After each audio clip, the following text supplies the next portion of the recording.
नमस्कार दोस्तों आज का युद्ध नॉन कॉन्टैक्ट काइनेटिक वॉर में बदल गया है। जमीन पर आमने सामने की लड़ाई लड़ने के बजाय पहले long range rocket, missile, UAV और लॉयटरिंग एम्यूनेशन के जरिए अपनी ताकत का लोहा मनवाया जाता है। आत्मनिर्भर भारत के तहत भारतीय सेना लगातार अपने रॉकेट की रेंज को बढ़ाने में जुटी है। अब तक तो भारतीय सेना रूसी मल्टी बैरल रॉकेट लॉन्चर ग्रैड और स्मर्च के जरिए जंग लड़ने की तैयारी करती थी, मगर अब स्वदेशी multi barrel rocket launcher Pinaka के भारतीय सेना में शामिल होने के बाद से क्षमताओं में जबरदस्त इजाफा हुआ है।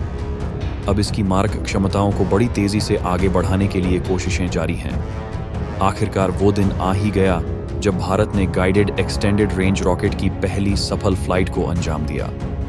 डीआरडीओ ने इसका 3 अलग अलग चरण में अलग अलग फायरिंग रेंज में सफल परीक्षण किया। हाई ऑल्टीट्यूड इलाके में इसके सभी ट्रायल पहले पूरे हो चुके थे और अब प्लेन एरिया में ट्रायल भी सफल हुए। गाइडेड पिनाका वेपन सिस्टम अपने परीक्षण के दौरान तय किए गए सभी मानकों पर 100% खरी उतरी, जिसमें रेंज, सटीकता, कंसिस्टेंसी और रेट ऑफ फायर जैसे अलग अलग टारगेट पर काम किया गया।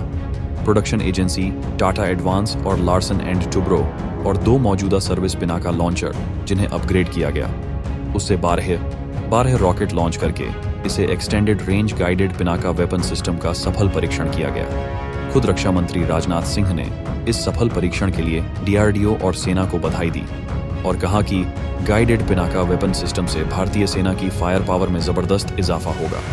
भारतीय सेना की आर्टिलरी में शामिल पिनाका की बात करें तो पिनाका रॉकेट फ्री फ्लाइट है, यानी कि बस उसे लॉन्च किया गया तो वो अपने रेंज 37 किलोमीटर के हिसाब से जाकर गिरेगा। लेकिन उसकी ऐसी सटीकता नहीं थी कि ठीक निशाने पर हिट करे। वह एक एरिया वेपन के तौर पर है, लेकिन जो एक्सटेंडेड रेंज गाइडेड पिनाका है वो गाइडेड रॉकेट जीपीएस नेविगेशन से लैस है, यानी कि एक बार टारगेट सेट कर दिया गया तो लॉन्च होने के बाद वो उस टारगेट पर सटीक मार करेगा। इसकी सटीक मार क्षमता की बात करें तो ये टारगेट के 25 मीटर के आसपास हिट कर सकता है, जो कि एक बेहतर रेंज है। इस रॉकेट को पहले से ही प्रोग्राम किया गया होगा और लॉन्च करने के बाद जो ट्रेजेक्ट्री सेट की गई होगी वो उसी पर मूव करेगा। अगर किसी वजह से वो अपने ट्रेजेक्ट्री से कहीं भी इधर उधर होता है तो जीपीएस की मदद से ऑन बोर्ड कंप्यूटर रॉकेट को वापस निर्धारित ट्रेजेक्ट्री पर ले जाएगा।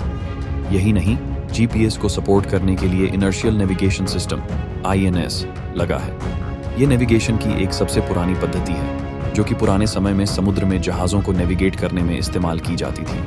इससे सबसे बड़ा फायदा ये होता है कि अगर कोई सैटेलाइट जीपीएस को ब्रीच करके उसे बाधित कर देगी तो भी INS के जरिए रॉकेट अपने टारगेट को हिट करेगा।